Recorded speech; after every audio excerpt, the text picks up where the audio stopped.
Well, thanks for tuning in to Talking Point. I'm your host, Neeraj Shah. The conversation these days seems to be completely engulfed by what's happening to yields. And in between, you will hear a piece or two about where the valuations are, and then conversations about liquidity thrown in. The idea is to try and make sense of what each of these moving parts together mean for equities as they trade currently, and what they could mean for equities over the course of the next, say, 12 to 24 months. We thought let's pose all of these difficult questions to our guest. He's joining us on Bloomberg Quinn for the first time. Mrinal Singh, CIO and CEO of InCred Asset Management. And Mrinal, great having you. Thanks so much for taking the time out. Thanks, Neeraj. Thanks for getting me over. Now the pleasure is ours. So Mrinal, makes sense for us. Let's try and piece this together in 2 or 3 buckets, and let's start off with what the global piece is, because that is undoubtedly impacting the mood of the market and causing volatility as well. How worried or not worried are you about this whole conversation about inflation and yields and the impact that it has on equities, both global and local? So, inflation obviously matters a lot more to the bond markets, and there is genuine concern the bond markets are showing. If inflation does rise and sustains and becomes stiff, I think the bonds will kind of reflect that in the yield stiffening. They keep looking at the regulators and the policymakers to give them, comfort and direction in that. But then, does it matter to the equity markets? The reality is yes, in terms of at least the fundamental cash flow discounting rates, the risk-free rates do matter. So if we do deviate at some point in the future from the ultra-accommodative stance that most regulators have had or central bankers have had, I think there would be a readjustment on the equity valuations. But then, having said that, we've generally seen that it does not happen in absence of a good economic activity or growth. So, again, as an extension to it would be that what we have seen largely up till now is a broader market moving up, and largely everything that has been in the listed space, let's say, or the recipient of the liquidity that has been floating around, maybe it's stimulus, be it the low interest rates, whichever way. Now, going ahead, let's say if we envisage a scenario like what you are articulating, we might have different return streams for different companies or different sectors. Now, and that is where I think a lot of active management of investment comes into play. So I guess there's a good element to it, there is a worrying element to it, and there is a there's a normal element to it. When I say normal, that's part of the cycles. There are cycles when the stances are very accommodative. There are cycles when with inflation, the interest rates could move up. The bonds are kind of reflecting that. But to the specific point that will inflation worry the markets? The bond markets definitely yes. The equity markets to a lesser degree again yes. But then to active money manager, that's an opportunity as well. Yeah, in fact, that was going to be my next question. That if indeed the markets get worried by this whole rhetoric about inflation and yields, and we've seen very recent instances of that, would you use these minor corrections as opportunities, or would you believe that? And of course, part 2 of my question would be: would you believe that this has the power to cause a larger correction, or you believe that that would be ruled out? That there could be small instances of the markets getting worried, and that could happen every now and then, but a large correction because of the yields is ruled out. So let's look at the brighter side of things. We are not going to have either inflation or rates being increased by the regulator unless there is solid evidence of let's say growth. Because inflation per se would mean that demand is outstripping supply. Now that's a very good scenario.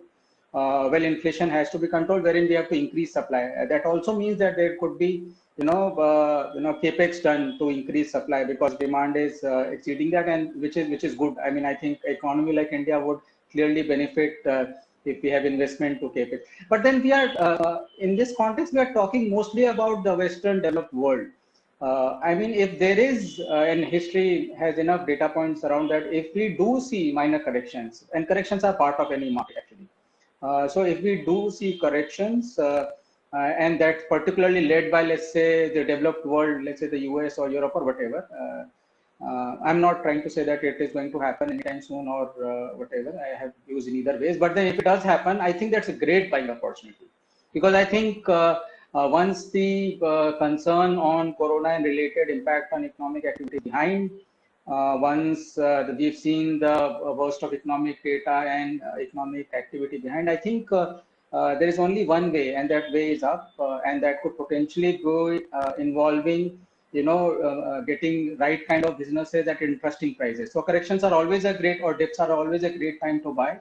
And most investors, the seasoned ones, the active ones, will be keenly waiting for the right prices, and if I may use the word, pounce on those prices, and make the most for their investors. I think that would be a great opportunity to buy. There's no two ways about it. Okay. So having settled debate number one in the last 5 minutes, let's talk about the other point. And I see varying opinions on the sell side about the rising commodity prices and the impact they could have on earnings and the degree to which the investor should be worried about these. Now, you would have done at your house your internal assessments about the companies within your portfolios and coverage, or not coverage universe, but portfolios, and what kind of impact can it have? What's your sense, Mrinal? I mean, would these have a large telling impact, or is it difficult to say because we don't know whether the prices will stay high for the foreseeable future? And even if there is an impact, is it a cause for worry, or do you think the markets will be able to digest this? So commodities, two, three angles. The commodity that really matters to India on a worrying part is actually, let's say, crude. So if crude remains stiff and high, I think it does cause a botheration, because that just destroys the entire scheme of things, particularly on the government balance sheet, and it in a way takes away the disposable income from the larger mass of the consumers. But then if we have a gradual uptake, let's say, in agri commodities, I think that's a good thing. Why? Because agri commodities, that's the way we look at it. The agri commodities price going up gradually is actually benefiting the rural producers. So unless it starts spurring the core inflation, a gradual constant increase in agri commodity prices, I look at it very favorably. It creates larger incomes for the rural folks, and it does good to the consumption capability of a large population in India. So if it is going to be agri in a gradual way, I think it is nice, it is good. Now, if it is crude, it is worrying. It impacts the currency, it impacts all kinds of deficits and government's ability to spend, as well as consumers' ability to consume. If it is, other base metal commodities, let's say things like iron ore, or something. Iron ore in a way still benefits. Are an exporter as a nation. We are an exporter for iron ore, but then largely it starts reflecting in steel, aluminium, and the base metals. So beyond a point, we start seeing that it starts impacting demand. Now, if we have to invest in infrastructure, I think it is imperative that we have a modest price on the consumption of these things. But then we also see companies which are producers of these, or refiners of these commodities, which benefit. But we've generally seen, if you look at the demand pattern, the demand for base metals is largely governed by the consumption trend for, let's say, China. I mean, in almost all the base metal commodities, China is almost a 50% consumer if you look at the data. So depending upon how the Chinese economy is going to look at consumption pattern on base metals, I think that governs the prices of those commodities. So, I mean, to answer your question, commodities have to be split. In my eyes, at least, we need to split it three ways. Crude, obviously, it worries, and it's not the right kind of increase. Agri commodity in a modest form moving up, I think it's good, as long as it doesn't stroke inflation in a meaningful way.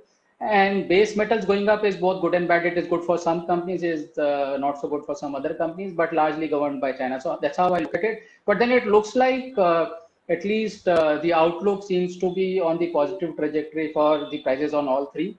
Let's see, hopefully it should not reach a point where it starts or it stretches the elasticity on the consumption side of all these commodities in particular.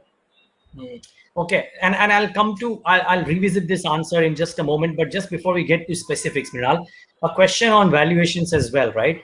Everything is good at a price, and I think there are a number of uh, data points thrown out there, and you can slice and dice data whichever way you want. You would know that, but a number of data points thrown out there which speak about the Nifty current valuations compared to its long-term averages, both on PE and price to book, and the relative valuations that the mid caps and small caps have vis-a-vis the Nifty. I heard you mention at the start of the conversation that the last few days the mid caps and small caps have actually done reasonably okay.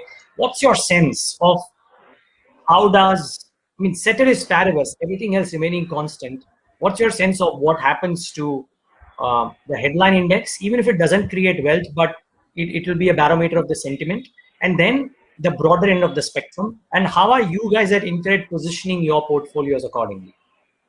So, well, I'm very clear. I think the next 5 years, at least in the way I see, the index might deviate meaningfully from what potential good stock picking could deliver. We've seen such phases in the past. There is a lot of ETF oriented or index oriented monies which has kind of elevated the broader market ease or price to books, whichever way you want to call it. And I have always looked at index like it's a rear view mirror. It's about the companies which have done well in the past. We are in an era where disruption is happening at a very, very rapid pace. I mean, if I just look around, we might potentially have at least 20% of the companies getting changed in next 2 years in Nifty. I mean, that's the kind of listings that are planned, if I may look. So we are talking about when we look at Nifty, I mean, I don't even want to spend time trying to calculate what is the price to earn and price to book. It is about the past. It doesn't matter much, frankly. It's an index which we need to see, we need to track, the world will continue. But if you ask me, will Nifty look very different in 2, 3 years? The answer is a definite yes. We have very large businesses waiting to get on to listing, and I think in no time they will be in the index. And we are also talking about very huge disruptions. What the last 1 year has done is clearly made a dent into way consumption and consumer behavior is perceived, and all businesses are trying to adapt to a new way of consumption, a new way of life. The consumers are very clear now, as in there is going to be e-commerce. It is going to be meaningfully bigger. So there is going to be disruption in all kinds of industries which we thought that could never be disrupted. We are talking about electric mobility. We are talking about host of things. So I think we got to look about how the future looks like, which are the businesses and the management which are geared for it, who've got the capability to make it through. It is a crowded space. A lot of these disruptions are more or less certain, but then in terms of timeline, in terms of capability, which many businesses do make it, I think it's a golden period for active money managers lying ahead. An index will just clutter your thought. It will just bound your thought. I think you have to break out of that mental barrier and just look beyond. Look 5 years ahead, and you will see that the world is going to look very different. The sky will be very, very different. So, index it is about the past. I don't think it's worthwhile spending too much time calculating the broader ratios on the index. Similarly, for the small caps, I'm just trying to figure out that would the sentiment around the broader end of the spectrum be different uh, if indeed the market ends wisdom sees that how compared to averages, compared to many other factors, the mid caps and small caps might be trading at some point of time at a discount, and that just keeps the overall sentiment around that profit either positive or negative. Do you think that will happen, or again the markets will ignore it largely? So, well, we are going to see a large amount of businesses graduate from mid cap, largish mid cap to large cap. I mean, that's inevitable. It has always happened. It's going to get accelerated in there. So, well, for an classical investor, the hunting ground or the landscape is actually mid and small cap. There's no two ways about it. That's the place to be in terms of continuing to find potential investments. And this is like what you read in the books. You look at the business, you look at the management, look at the potential of what they are trying to target, and if you get it right in terms of both business and management, I think there is a large amount of returns potentially waiting. Now the disclaimer is the markets will have its own cycle in the meanwhile. The markets will go up, they'll go down, but then eventually the stock prices or the market caps will align to the earnings and the growth. And I think the potential to grow in mid and small cap, and small cap is such a large space now. I mean, if you look at the definition of SEBI, I mean, top Yeah. 250 stocks, the mid and large cap is over. So I think in at least when I started my career in investing, what used to be mid cap now I think is largely in the small cap domain. So besides the top 250 stocks, everything is small cap, and now that's the hunting ground. That's the place. That is what excites me. And every day I end up, stumbling upon a business which is doing something so interesting, and it makes me wonder, are we doing justice to putting our minds to so many entrepreneurs? It is very, very exciting to see, we have so many entrepreneurs, trying to do so many things. I mean, we've got a great future on that space, and there is a lot that will change in the future. So, Mrinal, before we get into these discussions about themes that could do well, can you tell, without getting into names, of course, because this is not a place for recommending stocks or whatever, so don't name the businesses, but are there some really exciting things that you see Indian entrepreneurs doing? What is it that really stood out for you in the last 2-3 months when you heard of a particular segment of a business or a particular thing that a particular entrepreneur is pursuing? So, well, I keep stumbling upon, maybe it's just me or us. I see a broader term that being used, fintech. Now, fintech is some place that we see a lot of enterprising businesses. So it's not about putting technology to bring loan to you or something of that sort. The backbone, the way consumers want to consume credit, to what access, what speed you can bring things on table. Then we see a lot of interesting businesses happening in the rural space. So we're quite upbeat about businesses which are facing rural India. We are upbeat about healthcare. I think healthcare people have just woken up due to the corona incidents that we've had in last 1 year globally. Healthcare is not only about pharma. I mean, even yesterday we had the Quad meeting, and India proposed that we will manufacture vaccines for the world going ahead. So we've emerged as a powerhouse in the healthcare space, particularly pharma, and we have just scratched the let's say the tip of it. I would say. I mean, healthcare is a broader term. I would say we see a lot of scope over there, and things like biomedical waste treatment, things like healthcare. I mean, if I would not be surprised at some point, that hospitals could potentially, or healthcare as a general at least, could be part of infrastructure definition itself. I mean, at the end of it, having hospital beds is infrastructure. I mean, that is what we needed to tackle corona. So we see scope for healthcare. We see a lot of scope for housing, both on the construction side as well as on the lending side, mortgage business around that. So we see utilities as very interesting, very stable incomes, very cash rich. We also see infrastructure as a great place, and technology. So these are places where we clearly see very, very interesting businesses, very good prospects, and very enterprising minds who are trying to do some things very new. Along with, so I will club the financial parts with fintech and say technology and finance combined, something of that sort. And I think that's a great place. I would say rural, utilities, housing, healthcare, infrastructure, technology, very, very good. What about pockets which are on the throes of potentially making a bit of a U-turn? And I would want to talk about the current buzzing environment in PSUs. They seem to be optically turning a corner in terms of how the government is viewing them, how there is interest in snapping them up should the opportunity arise, and the valuation comfort being there too. Now, again, I heard you mention that valuation is a rearview mirror metric, so to say, but be that as it may, they're not trading at very high valuations. So, are you as a private fund manager thinking of allocating large pools of capital to PSUs at all, or are you shying away? So we've seen government policies, swing. They've always had the intent of doing this investment. Let me be very clear. And something or the other kept on, stopping or making things happen. This time, I think we see a very determined commitment to take it through. And I won't be surprised. At least one or two cases shows go through. And I think it's a step in the right direction. In terms of valuation, there's no denying. A lot of government businesses could be very, very attractively priced, and if they switch hands to something more private and efficient, I think there is a large value unlocking waiting for that to happen, and we obviously would be keen. In a limited way, we would participate.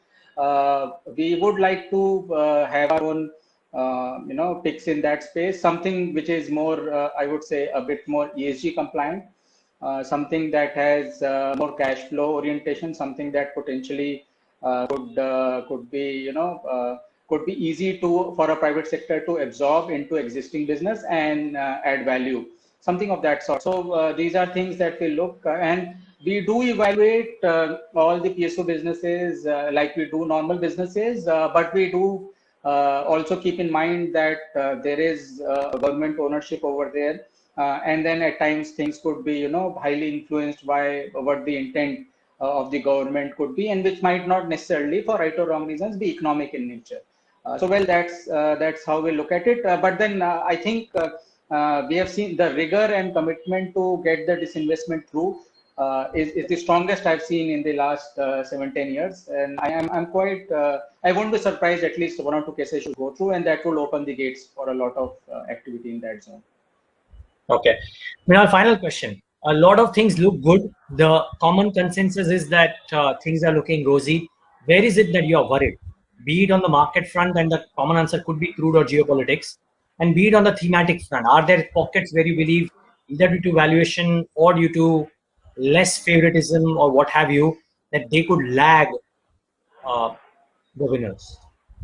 So, well, I think the broader valuations are worrying. There's no denying that. Worrying in the sense they are on the stretch side, let's say one standard or two standard deviation ahead of the long-term averages. At least some of it, at least a part of it can be justified by potential growth in earnings that can come across, but not all of it might be justified.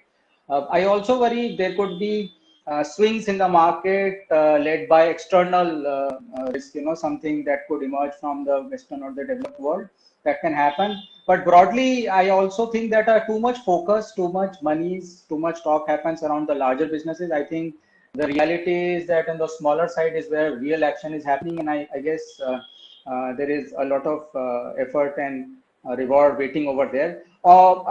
Besides that, I would say things on the Indian economy could potentially look better. We might get interesting opportunities if there are corrections along the way for a variety of reasons, and we might choose to pick, interesting businesses. It is a time to, do good work and wait for the prices, or maybe if you think the current prices are good, left it on. Yeah, by the way, I believe you guys are doing some very interesting work. I'd seen a presentation from one of your colleagues, Aditya Khemka, a couple of months back or 3 months back on healthcare. So that's interesting too. Would you want to end this conversation, Mrinal, with telling us what you're doing at InCred? Because you are a new AMC in that sense. What is the AUM? What is it that you guys are trying to do out there? Can you talk a bit about that? So we've just started our journey, and we are in the business of alternates as of now. So we are, having a license for alternate investment funds and PMSs. So we are soliciting money from our clients into differentiated strategies and spaces where we think their potential to do well in terms of investment returns is substantial. And we want to add value to our clientele in a unique way, in a more committed way, and our decision making and endeavor are aligned to our customers fully. So it's a journey that we've begun. We have a vision of being amongst the most respected asset management companies in India, and it's just a few steps that we've taken in that direction, and we hope we get there as fast and as soon as we can. Okay, interesting. Mrinal, all the best for that. Thanks so much. It was lovely talking to you, and look forward to have you more often on the forum. Thank you. Thanks, Neeraj. And viewers, thanks for tuning into this edition of Talking Point.